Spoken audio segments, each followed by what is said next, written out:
Hola, ¿qué tal? ¿Cómo les va? Soy el periodista Danilo Díaz y les quiero decir que se suscriban dándole a la campanita, compartan, le dan like a todas nuestras redes sociales.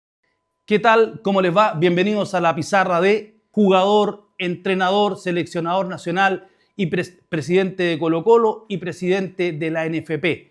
¿Las hizo todas o no? Arturo Salá Casani, ¿qué tal? ¿Cómo le va? Bienvenido. Sí. Hola Danilo, mucho gusto y mucha suerte en este programa que espero que sea muy exitoso porque hablar de fútbol siempre es bueno para el país. A usted como jugador, y yo creo que no sé si lo templó, le costó de entrada, porque usted no hace cadete, no hace ¿Verdad? prácticamente cadete, se va al Audax italiano, siendo un jugador prácticamente adulto, y le toca descender con el Audax, del Audax se va a la Católica y desciende en el 73 con la Católica, o sea, Sí, es para marcar a cualquiera, ¿no? verdad. El inicio fue duro, pero con un aprendizaje muy importante. De haber vivido todo eso, indudablemente que produce una templanza y la posibilidad de ser duro para una carrera que no es fácil, que es la más bonita del mundo, pero no es fácil. Y, entre paréntesis, yo todavía creo que soy jugador. O sea, yo fui entrenador, pero yo soy entrenador, pero más bien soy jugador, porque siempre como entrenador me puse en el lugar del jugador. Por eso no Y hacía cambio en el primer tiempo, por ejemplo. no, porque yo pienso que los jugadores son más importantes que el entrenador. Cuando uno hace cambios, cree que uno tiene el poder de cambiar las cosas y el jugador, el que juega bien, no juega mal. Yo siempre pensé eso. Y además me gustaba mucho darle estabilidad a los jugadores y una mala tarde la tiene cualquiera. Bueno, esos inicios fueron muy fuertes, pero muy importantes. Quiero decir también que si bien no hice inferiores, yo desde que tengo uso de razón que estoy con el fútbol. Jugaba mucho en el barrio, en el colegio, en el Estadio Italiano, que fue el lugar donde yo me crié, y jugaba en las ligas y jugaba 3 o 4 veces a la semana fútbol. Y pichangas permanentemente en la calle o en el estadio o en el colegio. De manera que yo había aprendido mucho jugando, que estimo que es la mejor manera de aprender, jugando. Es el problema que tenemos hoy día, ¿no? Mucha escuela de fútbol, mucho cono, Sí. mucha cinta, pero encontrar un gambeteador, encontrar un jugador que amague, un jugador que engañe, un jugador que se salga del molde, defensores que sepan cerrar, defensores que sepan cruzar, cuesta Sí. encontrar. Están esperando todo que venga de la banca. Sí, pues se aprende mucho jugando y a mí mi época de aprendizaje fue esa. Mucho jugar en la calle, con la pared, hacer paredes con la pared misma. Y ahí se aprende lo que hay que hacer y lo que no hay que hacer. Ahora es todo mucho más, indudablemente mucho más científico y esto que dices tú, los conos, las vallas, la preparación física, etc. Es importante, pero se ha perdido la espontaneidad, el instinto natural, todo eso.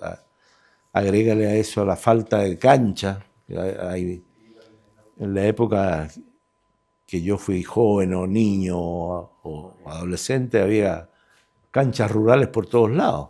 En el barrio tenía 3, 4 equipos de la ANFA que jugaban por ahí cerca. Y ahora cuesta encontrar canchas de fútbol, ahora hay que ir a Una escuela de fútbol. una escuela de fútbol, a un lugar aquí. Mucho pasto sintético. Bueno, pero la verdad que yo no soy partidario de estar pegado en el tiempo. Hay que evolucionar y ahora las cosas han cambiado, pero estoy hablando de cómo fue mis inicios en el fútbol. Y como jugador, usted era derecho, pero jugaba de puntero izquierdo. Le pegaba con las dos. Sí, jugaba a la derecha y a la izquierda, pero empecé como centro delantero. Ya. En el Audax Italiano fui centro delantero. Y me contrataron como centro delantero en la Católica. pero coincidía que en la Católica estaba el Tanque Roja ¿Ya? y Julio Crisóstomo. Entonces, Julio Crisóstomo, seleccionado chileno, el Tanque Roja mundialista argentino. así. Entonces, en forma natural me fui a las puntas, a la derecha o a la izquierda, porque tenía condiciones para hacer eso también, porque tenía velocidad y tenía las características como jugador para jugar en ese puesto, ¿no?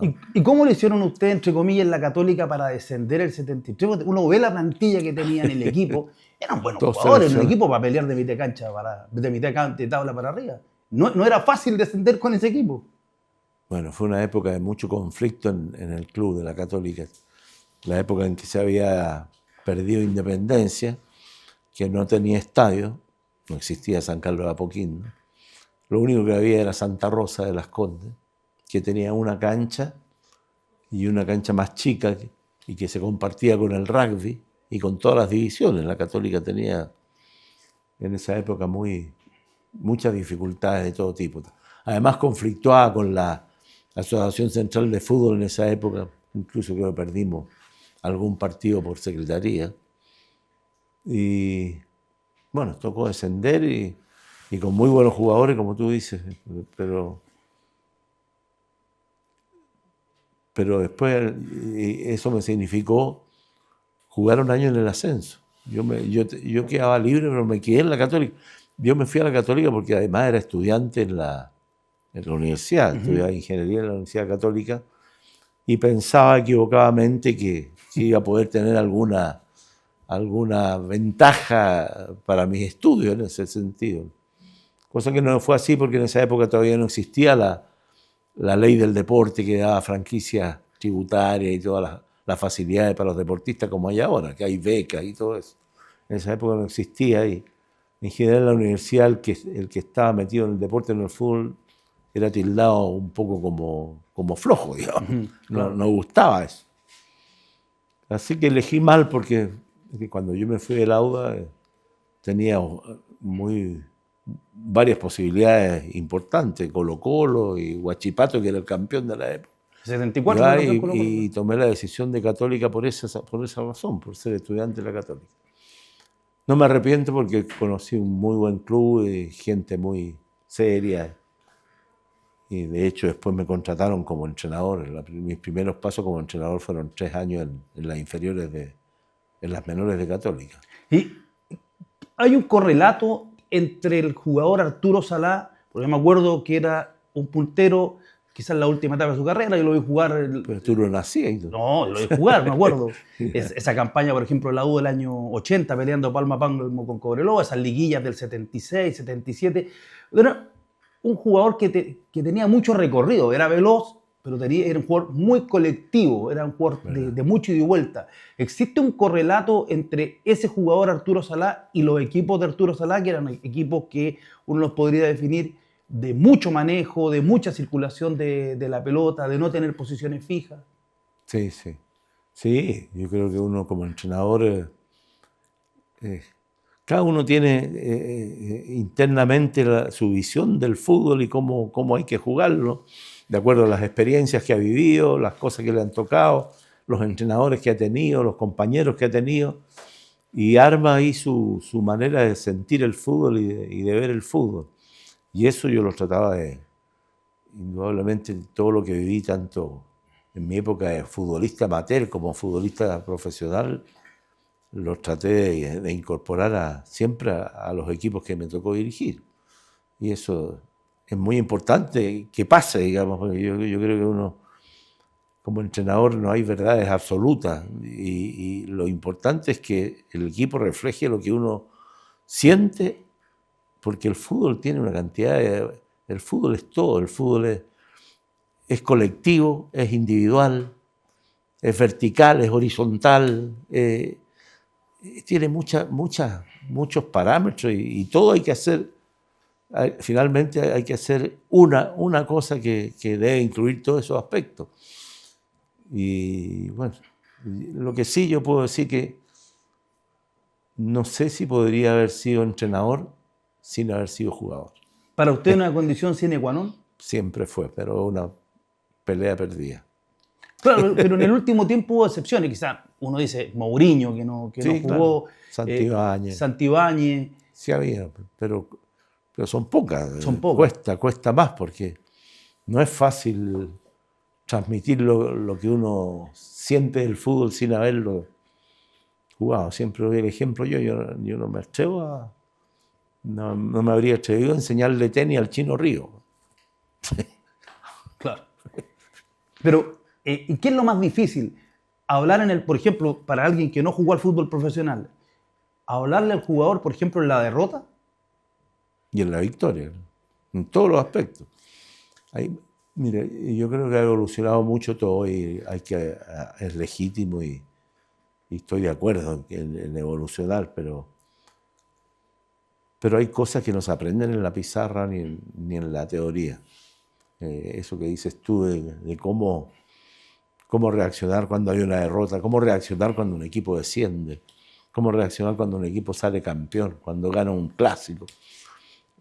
Yo se lo pregunto porque, por ejemplo, la temporada 92, la liguilla histórica, esa liguilla espectacular en el Estadio Nacional, Cobreloa campeón, el equipo Zulantay, y esa liguilla en el Estadio Nacional con Universidad de Chile, usted dirigía la U, la Católica, Unión Española y Colo-Colo. 80.000 personas prácticamente todos los partidos en el Estadio Nacional, la última fecha en simultáneo en el Estadio Monumental, el Audax con la Católica, ustedes jugando con Colo-Colo en el Estadio Nacional. Estaban a 30 segundos, un minuto de ir a la Copa Libertadores. Sí. La tribuna cantaba a Bolivia, a ver León, y viene el gol de Colo-Colo. ¿Cómo se levanta un plantel? Porque 48 horas después tuvieron que jugar frente a la Católica, y perdieron bien con la Católica ustedes. Goles de Almada. Los goles de Almada. Pero uno dice, ¿cómo se levanta este plantel? ¿Qué le digo a estos jugadores después de un masazo de esta envergadura? Porque era un equipo que se había armado para volver a tener cierto protagonismo, recuperarse, pero de pronto se encuentra con la Copa Libertadores al frente. Sí. Y en 30 segundos se va. Bueno, son frustraciones que se viven en el fútbol y que el jugador bien formado tiene que estar preparado para absorberla. Yo creo que esa es parte de la formación de un jugador de fútbol, de aceptar derrotas y aceptar victorias y aceptar que lo dejen en la banca, aceptar que lo saquen, aunque crea que es injusto, porque el jugador siempre cree que es injusto cuando no lo ponen en el equipo, cuando el jugador empieza a hablar del hombre. La profesión de los jugadores es muy creer que es el centro del mundo. Y bueno, es legítimo que sea así porque se juega con su prestigio, se juega con su carrera, pero bueno, uno se fija que después ya los jugadores cuando van teniendo más experiencia, ya cuando están alrededor de los 30 años, cambian sus actitudes y cambian sus maneras de afrontar todas estas frustraciones que se producen. Porque Bielsa hablaba el otro día en una rueda de prensa previo a los partidos de la eliminatoria, Marcelo Bielsa hablaba sobre esto. Ese jugador que dice no respeta la camiseta, cuando se saca la camiseta no le gusta el cambio, la tira, olvidándose de todo lo que eso implica, olvidándose del compañero que entró, de la decisión, de si jugó bien o mal. O sea, hay también un exceso de yo del jugador. Sí. Y de falta de compañerismo en rigor. Claro, es una profesión muy ególatra, pero si hay buena formación, que estimo yo, bueno, ahí me estoy un poco decepcionado porque el efecto multiplicador que tiene el entrenador sobre el jugador de fútbol es muy fuerte. Y yo siento que lamentablemente en estos momentos estamos viviendo una crisis en ese aspecto. ¿Por qué? Porque veo esas actitudes que no corresponden, veo esos borbollones alrededor del árbitro, veo esos reclamos, veo esos enojos cuando salen de la cancha, una serie de actitudes que van más allá de la cosa futbolística propiamente tal, de la cosa técnica, van con la formación del jugador. Veo jugadores que algunos, gran mayoría, ellos más preocupados de la farándula que del fútbol, y entrenadores que están permanentemente reclamando los cobros del árbitro.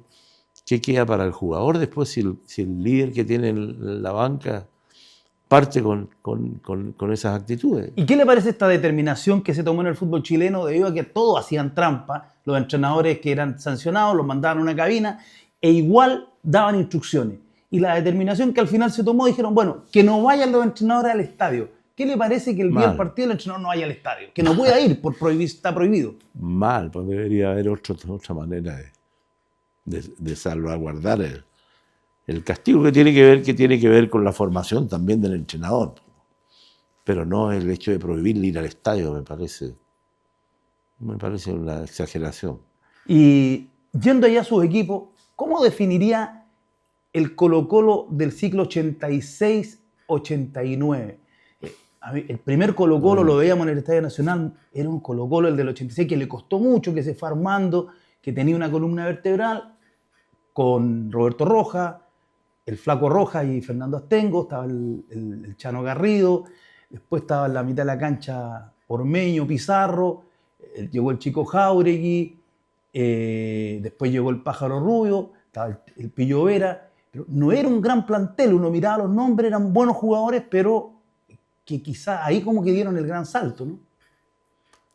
Bueno, es un equipo que se fue armando con el tiempo, fueron 4 o 5 años de ir creciendo. Ese primer año felizmente terminó, como bien tú dices, costó la partida, fue muy traumático incluso, pero terminó siendo campeón en el 86. Y de ahí vino todo un ciclo de crecimiento, en que Colo-Colo en esa época era más bien vendedor que comprador de jugadores. Paralelamente a ese trabajo se hizo un trabajo muy importante con un grupo de proyección, jugadores jóvenes que después fueron apareciendo, Miguel Ramírez, Javier Marga, qué sé yo, venía Julio Pastén, claro. Leo Herrera, unas 6, 8 jugadores te nombro que Leo Soto, Soto, Miguel Vargas, que es el que le puso Cheito a Miguel Ramírez. Ya, sí. Miguel no se lo perdona hasta el día de hoy. Porque Cheito era un personaje de una teleserie. Claro. Bueno, ahí fue creciendo ese equipo y bueno, yo hasta vivir una de las más grandes frustraciones que he vivido yo, derrota, aparte de esos descensos que tú me nombraste como jugador, ese partido con Vasco de Gama el año 89, ese equipo estaba para ser campeón de la Copa Libertadores. 15 de agosto del 90, me acuerdo. Del 90. Del 90. Ganaban 2-0. 2-0, después 3-1. No. 2-0. Nos empatan a 2. Nos empatan a 2 y hacemos el 3-2. Claro, y terminan 3-3, van a penales. Y en la hora, un penal. Íbamos a penal y perdimos penal. Es que lo que le iba a preguntar, porque alguna vez lo he conversado varias veces con Daniel Morón, que Daniel me decía, nosotros teníamos tan aceitado en los trabajos con Arturo, salir jugando siempre por la derecha, salíamos con Rubén Espinosa, y nosotros no la reventábamos. Y me dice Daniel, si yo en esa jugada final le pego largo, la mando a 80 metros, la pelota no alcanza a volver y termina el partido. Pero el equipo tenía una idea que al final, no sé si esa idea lo termina llevando a esa definición, pero había una mecanización. Claro, bueno, ahí está. Está bien haber perdido, aunque hayamos perdido, pero uno era fiel a la manera de sentir el fútbol que tenía uno y que se lo transmitía a los jugadores, y los jugadores creían en el tema, en la elaboración, en jugar bien. Siempre lo más importante es jugar bien, y jugando bien y teniendo más tiempo la pelota es difícil que la tenga el rival y que nos hagan daño.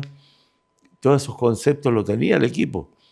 Y agregado a eso una calidad técnica individual de cada uno, era un equipo fuerte. Ese equipo, después, eso fue antes, íbamos a semifinal y el fixture era bastante alcanzable para haber logrado la Copa, que al otro año se logró. Después de esa clasificación juega Vasco da Gama, juega acá en Santiago con Atlético Nacional de Medellín, porque Atlético Nacional, por los problemas del narcotráfico, estaba Pablo Escobar, la Conmebol lo sacó de Colombia, lo trajeron a jugar acá y terminó jugando Atlético Nacional aquí de local aquí en Santiago, me recuerdo. siempre en su equipo, en ese Colo-Colo, por ejemplo, era Ormeño, Pizarro, a veces entraba Hugo Bello. Después en la U, Lucho Murri, el Pato Mora. Mardones, Cristian Mora. Después en Cobreloa, Paula Abdala con el Calule. Siempre dos volantes de corte. Ahí se ganan los partidos. ¿Ahí se ganan? Ahí. Para defender y para atacar. Eran todos jugadores, la mayoría de ellos siempre también llegaban al gol. No eran solo buenos en el quite, sino además eran buenos futbolistas, todos los que tú nombraste. Buenos futbolistas, y ahí en la zona de generación de fútbol, en cada equipo es muy importante, muy importante. Usted tomaba esa decisión porque si uno revisa en esos equipos jugaba siempre dos volantes bien marcados ahí en el corte. Por ejemplo, en el caso de Colo-Colo, Pizarro se iba, pasaba. El Pato Mardones tenía esa pelota larga. En Cobreloa, Abdala, un jugador con mucha dinámica. Pero eso determinaba, me da la impresión, que por eso usted soltaba tanto los laterales. Claro, claro. Te da porque te quedaba inmediatamente la cobertura de uno de ellos por el espacio que dejaba el lateral. Los laterales eran verdaderos delanteros.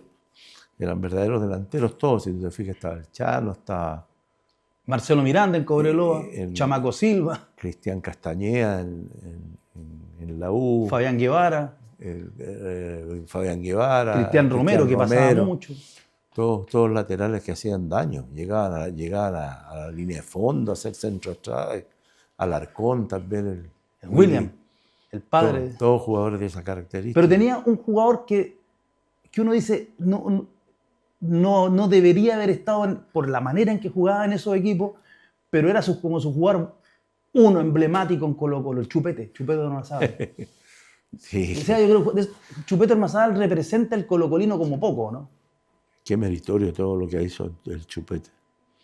La vida del Chupete es un silabario para aprender, digamos. Él es un jugador que ganó todo, salió de muy abajo y se impuso con buenas armas siempre. Era un líder verdadero, un líder. De hecho, todavía en el Colo-Colo de los tiempos, a pesar de todos los egos que hay ahí, la cantidad de jugadores importantes que hay ahí, lo que dice el Chupete es lo que vale, digamos. Y lo hace sin soberbia, sin imponerse, sin autoritarismo, lo hace naturalmente. Él tiene una habilidad y un talento especial para eso. Un tipo de mucho postrero, de mucha calle, muy amante de su familia, una familia preciosa, y que como jugador lo limitó después una lesión. Era fiero. Era bravo, sí. Y una lesión tuvo que lo complicó, que después lo reemplazó Javier Marga. Sí. Y después de Colo-Colo, en ese ciclo, de esos tres Colo-Colo, a mí, por ejemplo, me parecía el del 89, el que sale campeón en el 89, era un equipo que ganaba, pero no era un equipo que a mí me llenara. Así que no, por ejemplo, como ese Cobreloa que tuvo, el Cobreloa del 99, que no fue campeón, pero que le ganó a los tres grandes en Santiago, le ganó a la Católica, le ganó a Colo-Colo, le ganó a la U, le quitó un invicto 34 fechas en el Estadio Nacional. Un partido. A César Bacha, cuando tuvo no sé cuántos años. Un partidazo, eran 34 partidos, una cosa así. Fue un partidazo en el Estadio Nacional. Pero ese era un equipo que uno iba a verlo. Me acuerdo un partido en la Cisterna siempre los partidos son feos. Y un partido con Palestino, era un equipo que jugaba muy bien, con una mitad de la cancha ahí con Jaime Rivero, con Mauricio Donoso, jugadorazos. Que eran jugadorazos. Esos dos. Y cada uno entre los dos hicieron 25 goles, 30 goles. Mediocampistas y no sé cuántas habilitaciones. Jugadores muy, muy importantes, muy buenos. Y Colo-Colo, ese que dices tú, el 89, fue un gran equipo. Yo no sé si... Era como un equipo que masacraba. Era un equipo goleador. Sí. Tiene un récord de goles hechos. Ese equipo está Sergio Díaz. El Negro Salgado. Rubén Martínez. El polaco de Orozco. Era un equipo muy ofensivo y muchos goles. No estoy muy de acuerdo contigo ahí, jugaba muy bien ese equipo. No, jugaba bien, me refiero, pero no era un equipo que te demolía. no era un equipo que... Es que le salía todo fluido, no era avasallador quizás, pero era un equipo que sabía lo que hacía. Uno sabía que ganaba siempre. Rubén Espinosa, Eduardo Vilche, bueno, Lizardo, bueno, Jaime Pizarro. Muy bueno. ¿Y en la U cómo la fue armando esa U de los 90? Porque ese primer equipo, el del 92, se arma con jugadores que, a ver, Sergio Vargas... $300.000. $300.000 tenían. Eso es lo que invirtió la U. Me recuerdo que... Puros jugadores bueno, la verdad que en ese tiempo yo acuerdo que estaba... Una de las cosas que hice raras en mi carrera es haber sido simultáneamente entrenador de la U y de la selección. Sí, para allá iba yo. Y de la selección, en el tiempo que estuve, yo me conocía a todos los jugadores del país. Todos los jugadores, los juveniles, los que no jugaban, los viejos, los grandes. Me conocía muy bien, había estado en varios clubes de manera que conocía la idiosincrasia de cada club, quién era quién. Y ese equipo de la U se hizo con jugadores que estaba un poco desvalorizado, digamos. Gino Cofré. Había estado en Cobresal. Y fue un espectáculo. Ronald Fuente, que venía de una lesión grave, había jugado en Cobresal en la segunda, en primera vez, y volvió a la U. Abarca, también. El mellizo. El mellizo venía también estaba en Cobreloa. Sí, venía de Cobreloa, porque sale de la Católica y va a Cobreloa. Tuvo un año sin jugar porque lo colgaron, porque no firmaba el contrato. Entonces había una serie de aspectos de buenos jugadores que por alguna otra razón extra futbolística no estaban tan valorizados. Vino Sergio Vargas. Sergio Vargas y Rogelio Delgado, que estaba retirado. Y Sergio no venía de una buena campaña en Emelec. En Ecuador, claro. Y ahí, bueno, quiero hacer mención de un dirigente de los mejores que he tenido en el fútbol, Humberto Lira, que conocía el fútbol argentino muy bien. Era seguidor del fútbol argentino y se sabía. Y él sabía esto de Sergio Vargas, y gracias a eso llegó.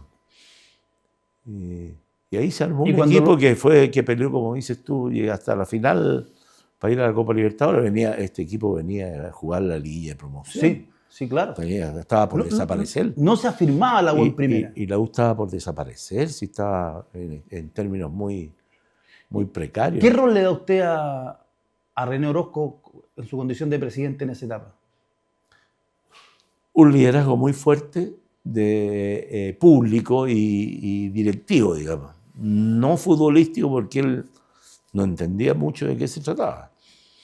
Pero había dirigentes como el que nombré, Humberto Lira, Germán Mayol, no quiero ser injusto, Brown, varios dirigentes que entendían la cosa futbolística y bueno, tuve el privilegio de que tuvieran esa confianza de poder tomar las decisiones, sobre todo futbolísticas, la contratación de jugadores, la venida de buenos jugadores, Bombero Ibáñez. Claro. Los que vinieron de afuera, Beltramo en menor medida. Traer a Aredes. La mejor campaña de Raúl Aredes, la del 94. Eso fue segundo. Lo quisimos traer la primera vez, pero no pudimos. Y lo descubrimos en un partido que jugó la U amistoso con Estudiantes de La Plata aquí. Acá. Que nos hizo barrer. ¿Les ganaron o no? No sé si nos ganaron, pero Aredes, yo veía, ¿de dónde salió ese zurdo? ¿De dónde salió? Lo quisimos traer y no pudimos, y al otro año lo trajimos. Que fue un fenómeno. ¿Y cómo fue? Y apareció el Huevo Valencia. El Huevo que va a Osorno, vuelve. Prestado porque era muy joven y estaba tapado. Y yo me preocupaba mucho en ese aspecto cuando iban jugadores a préstamo, con quién iban. Y en Osorno estaba el Yemo Yávar, gran amigo, gran jugador de fútbol, gran persona. Entonces uno podía hacer el seguimiento del juego, no prestarlo y no saber más de lo que pasa con él, cuáles son sus rendimientos, etc. Hay que preocuparse de esas cosas. Además que no se transmitían todos los partidos como ahora. Claro, era prácticamente de boca en boca. Así es. ¿Y cómo fue el proceso de Marcelo Salas? Porque llega a las inferiores de la U, 91, va al sudamericano con el Pollo Belli, al sudamericano sub-17, están ahí a un paso de ir al Mundial. Y venía y se hablaba, hay un zurdo, hay un cabro que viene de Temuco, que juega, se hablaba que jugaba de 10. Y de repente irrumpe Marcelo Sala. ¿Cómo fue, cómo lo fue viendo, cómo lo fue llevando, cómo lo apreciaba? Porque estamos hablando, a mi juicio, uno de los 3 mejores jugadores chilenos de todos los tiempos, jugador Excepcional. brillante. Excepcional. Bueno, fue rápido lo de Marcelo, fue algo que inmediatamente destacó, jugando en los juveniles, en los entrenamientos.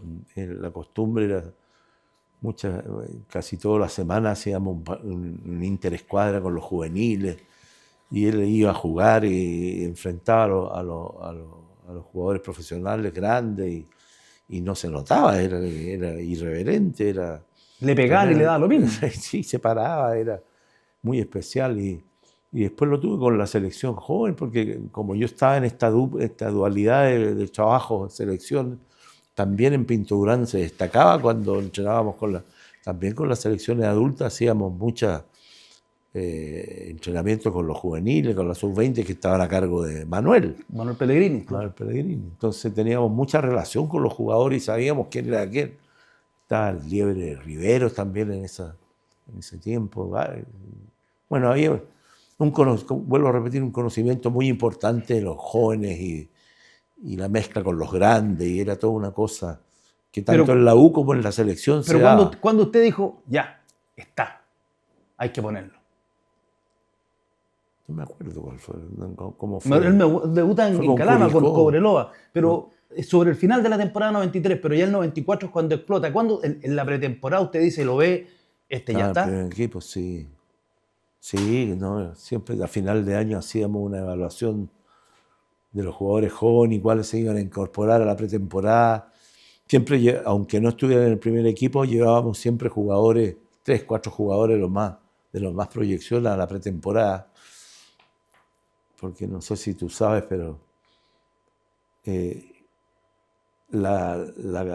digamos, la envergadura de un jugador, muchos la hacen no por los años, sino que por las pretemporadas que tiene el cuerpo. Ya. El jugador va, a medida que va teniendo más pretemporada, va creciendo físicamente, creciendo personalmente, humanamente, y eso es importante para los jugadores. Cuando uno dice Arturo Salá en esa dualidad de la selección con la U, con la mirada que da el tiempo, ¿fue un error estar en las dos? No porque funcionó. Fue producto de que Abel Alonso le pide que vaya a la U, ¿no? Abel todo, y bueno, y Orozco, y Caupolicán Peña, que era el presidente de los entrenadores, y yo era el vicepresidente del colegio de entrenadores. Pero la U estaba en una etapa crítica por desaparecer, y me habla Humberto, que yo lo tenía como dirigente, era el encargado del fútbol menor en las selecciones, era el dirigente encargado de eso. Y todo, y yo era el único que decía no, y todo el mundo decía, lo que pasa es que la selección no tenía compromiso. Habíamos quedado fuera, estábamos eliminados del Mundial del 94, sancionados. Castigados, y estaba la pura Copa América el 93. No, por el 93 la jugamos y quedamos afuera. Claro, y si no había más. No, estaba la del 93, había un sudamericano sub-23 que se jugó en Paraguay. Claro, que era el preolímpico de Barcelona 92. Claro. Que ahí fue. Que no fue mal. Claro. Perdimos, 6 nos hizo 6. Y bueno, y la U estaba bien, estaba el Lulo. Yo en la U incorporé muchos jugadores que fuimos compañeros al cuerpo técnico. Una reestructuración, el Lulo, Sergio Vargas, Leandro Montenegro, Juan Soto. Hugo Carballo con los arqueros. Había todo un grupo muy afiatado desde el punto de vista de lo que queríamos para el fútbol, todos, digamos. Un poco lo que pasa ahora con Argentina, digamos. Claro. Eso es lo que yo siempre he querido buscar en los lugares que he trabajado. Y eso funcionaba bien. Pero hay un dato que entramos ya en la selección y uno siempre se va a la cancha, al fútbol. Pero ustedes llegan, Caupolicán Peña como director técnico nacional, no, era el presidente del colegio. No, usted era el seleccionador nacional. Director técnico nacional. Manuel Pellegrini era el entrenador de la sub-23 y de la sub-20. Pollo Ver y la sub-17. La 17. Pero ustedes se enfrentan a un momento de un fútbol chileno que estaba Castigado. castigado, pero además con muy malas costumbres que estaban asentadas. Había dopaje. Los jugadores lo reconocen hoy día, había dopaje. Había jugadores que se dopaban para el entrenamiento del juego, cuando había que jugar ese partido que a veces era muerte, y se dopaban para el fin de semana. Muchos lo reconocieron después. Hay muchos partidos sospechados, hubo un escándalos arbitrales. Era un momento estaba muy instalada la trampa, hasta que llega el escándalo de Maracaná, que decimos, tocamos fondo, se acabó todo. Y ustedes tienen que partir de cero, pero además convencer a un medio que la trampa no servía, que no había atajo, que lo único era la cancha. ¿Cómo fue ese momento y ese convencimiento? Porque también entra la prensa ahí. Fue un trabajo invisible, muy importante, encuentro yo. Jugamos 2 partidos amistosos con Brasil. Sí, 2 empates a 0. Sí, acá en el Nacional. Uno aquí y otro allá, por allá el norte de Brasil, ¿cómo se llama? Belém. La Copa Expedito Teixeira, ¿no? Jugamos, pasamos a 0. Y bueno, y ahí porque no teníamos competencia internacional. Y ahí se empezó a construir, tuvimos las 2 Copa América, la Copa América del 91, que para mi gusto tendríamos que salimos tercero y fue considerado un fracaso. Claro. Y ese equipo jugaba, pero requete bien. Goleamos a Paraguay, goleamos a Colombia. Empatamos con Colombia 1-1. A Perú le ganamos 4-2, partidazo en Concepción. Y el equipo jugaba muy bien. Y salimos tercero detrás de Argentina y Brasil, pero fue considerado un fracaso porque hacía un par de meses había salido campeón Colo-Colo de la Copa Libertadores. Entonces había toda una cuestión mal enfocada del medio en general. Pero ese equipo jugaba muy bien. Y después en la Copa del 93, que es otra selección que jugaba de maravilla, que fue donde le ganamos a Brasil y el 3-2. Y después con Perú quedamos afuera, cuando el Coto perdió. El Coto pierde el penal. Yo esto, no sé si alguna vez lo conversamos. Pero el equipo, pero la selección se rehabilitó. Lavó su imagen pública. Jugaba bien. Hicieron una gira que se ganó en Bolivia, se jugó con Ecuador, en la gira antes previo a la Copa del 93. A Ecuador, que había altura, entonces nos hicimos un trabajo. Pero alguna vez Tata Riera, Fernando Riera, me decía que a usted le tocó una decisión imposible para un entrenador. Y era qué hacer con Iván Zamorano el 93. Y lo ponemos en contexto. No era como hoy día que se inicia la fecha FIFA y los jugadores están disponibles. Se inició la Copa América, ustedes estaban allá en Ecuador y se estaba terminando de jugar la Liga Española. Y ahí eran gestiones de los dirigentes. Iván Zamorano con el Madrid, llegan a la última fecha, peleando el título con el Barça, lo pierden en Tenerife, domingo.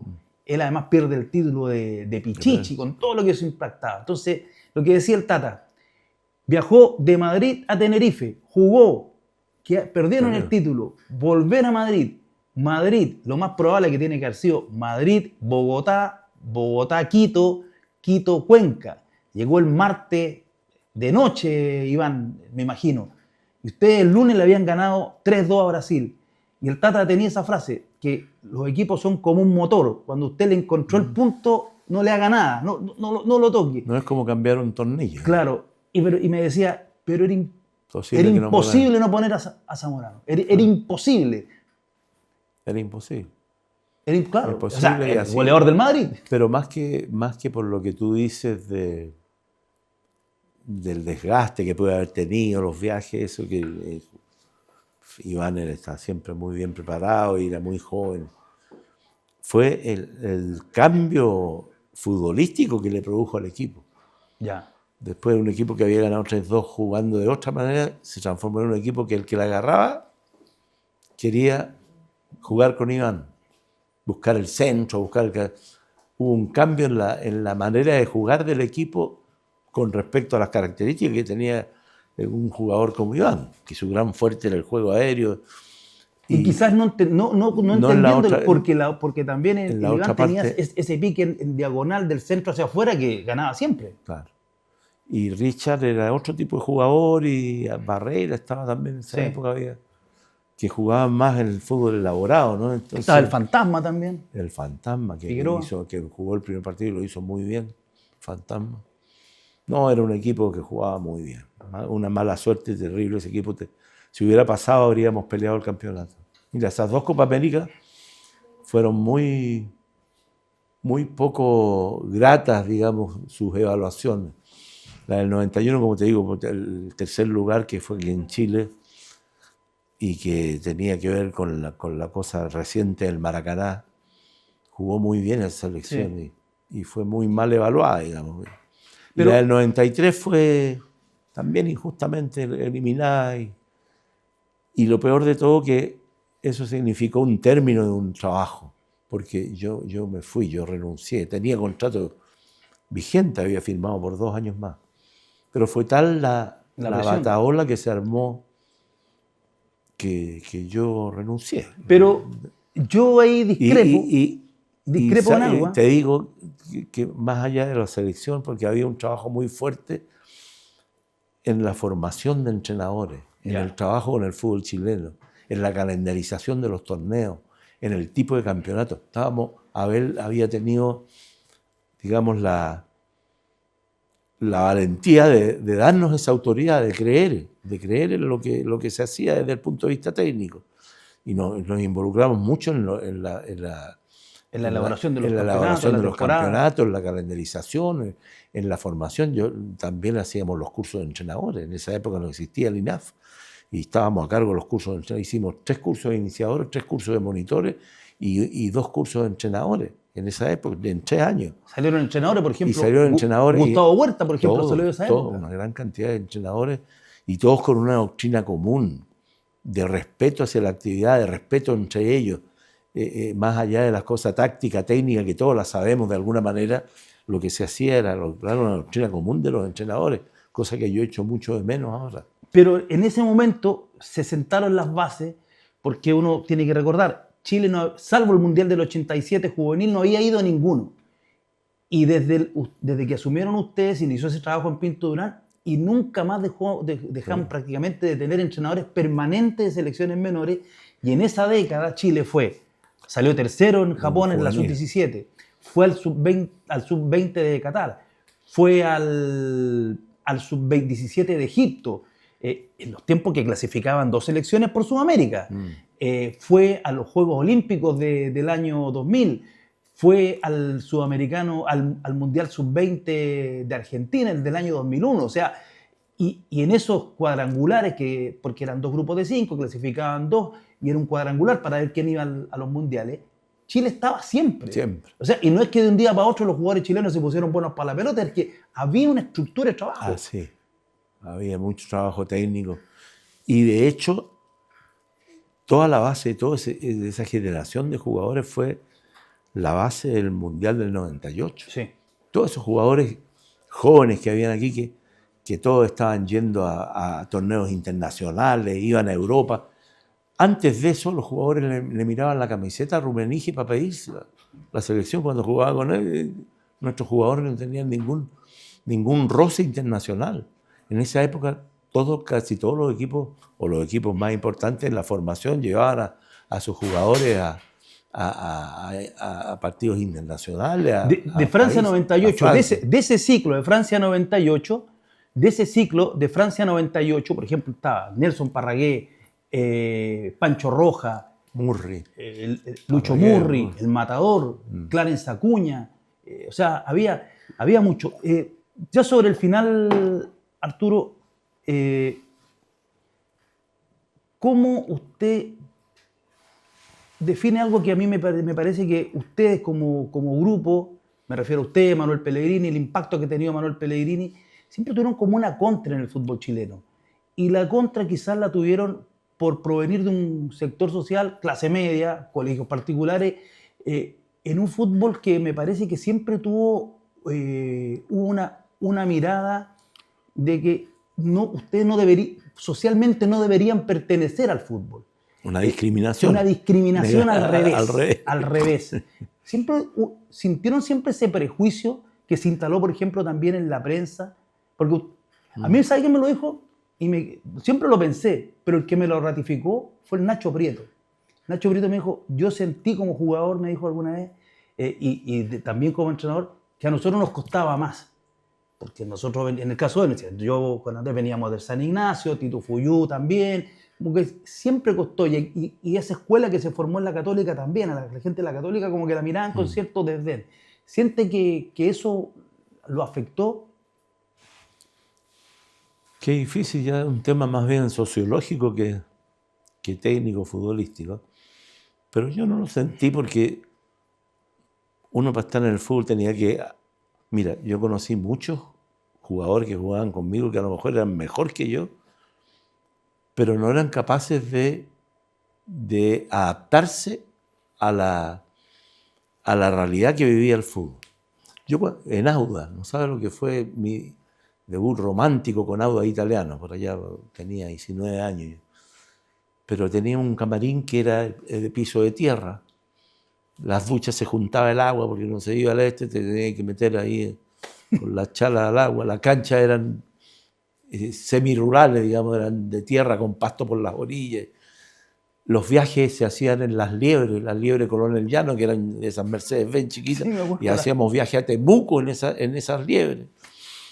Y había una serie de cosas que había mucha gente que no las aguantaba, ¿sí? Teniendo las condiciones futbolísticas para haber triunfado en el fútbol profesional.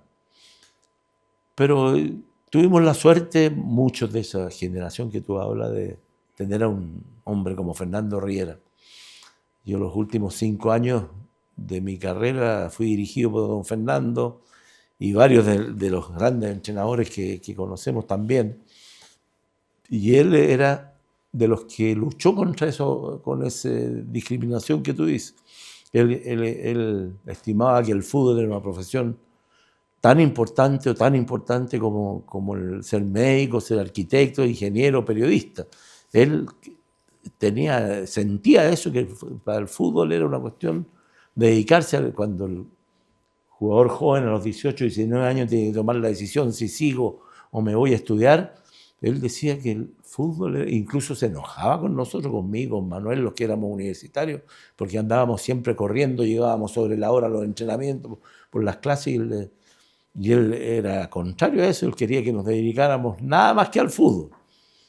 Cosa que yo lo hice al revés cuando fui entrenador. Yo le exigía a los jugadores que pudieran, ojalá, estudiar algo. Juan Gutiérrez, Jaime Pizarro. Sí, muchos que fueron después.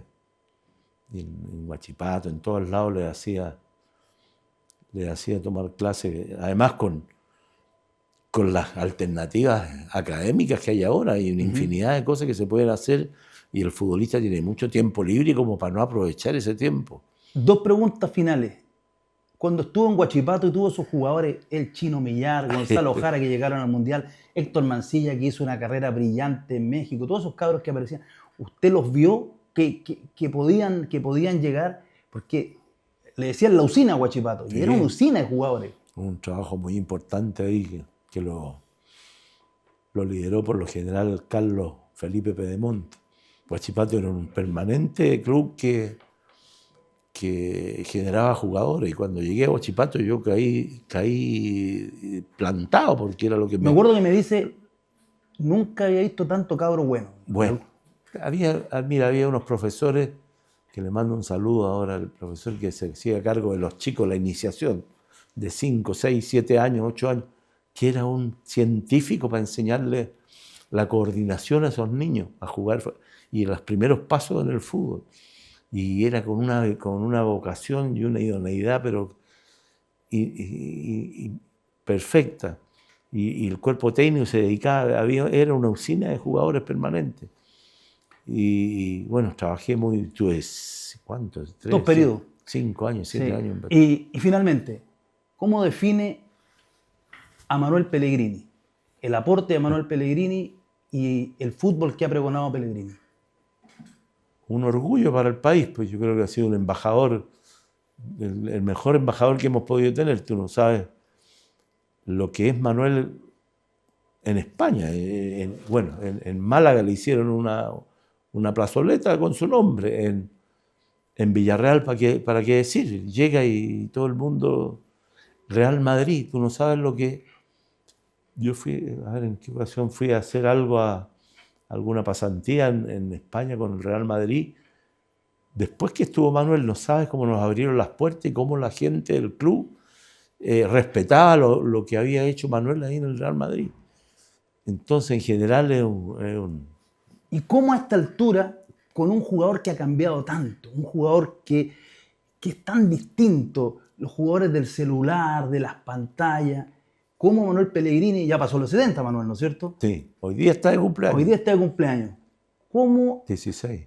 ¿Cómo le llega a ese jugador? Porque los entrenadores dicen que quizás lo más difícil hoy día es llegarle al jugador. Bueno, yo creo que uno de los beneficios que tiene la profesión del entrenador es mantenerse actualizado. Vive con la gente joven, vive con los jugadores, viaja con los jugadores, está concentrado con los jugadores, come con los jugadores, duerme en el mismo lugar que... Entonces Manuel ha tenido digamos, la virtud de mantenerse actualizado y mantenerse en onda con lo que pasa con la juventud hoy día. Yo le hablo porque tiene ahí en el Betis, tiene a varios jugadores que son medios locates y hablo con él y nos reímos. La verdad que Manuel tiene una capacidad muy importante para tratar a todo tipo de personalidades. Gente de gran nivel o gente así, más juguetona, digamos. Y eso te lo da la actividad. Eso es lo que yo he hecho de menos como persona de la época que fui entrenador. El contacto con los jóvenes, con los planteles, con los camarines. Que se aprende mucho y se mantiene uno actualizado. Sabe la música que suena, el reggaetón y todas esas cosas. Yo ahora no tengo idea de cuál es la música que está en onda. Perfecto, Arturo. Le queremos agradecer. En otra oportunidad vamos a comentar que alguna vez le quiso poner música clásica, creo que un plantel de Cobreloa en el bus. No, ahí lo hablé hace poco ese tema. ¿Cómo se llama Les ponía a Bocelli. Andrea A Bocelli cuando estaba apareciendo y se me gritaban, me pifiaban, ¿para qué te digo? Y ahora después cuando vino a Viña, ¿Ya? me llamó el kinesiólogo, el Chago Rojas, que de esa época todavía estaba y se acordaba de toda esta anécdota. Él me la recordó. De que nos ponía Bocelli ahora, qué irán, y se enojaban conmigo. Perfecto, Arturo. Le queremos agradecer y también a ustedes por habernos acompañado en la pizarra de Arturo Salá. Hola, ¿qué tal? ¿Cómo les va? Soy el periodista Danilo Díaz y les quiero decir que se suscriban dándole a la campanita, compartan, le dan like a todas nuestras redes sociales.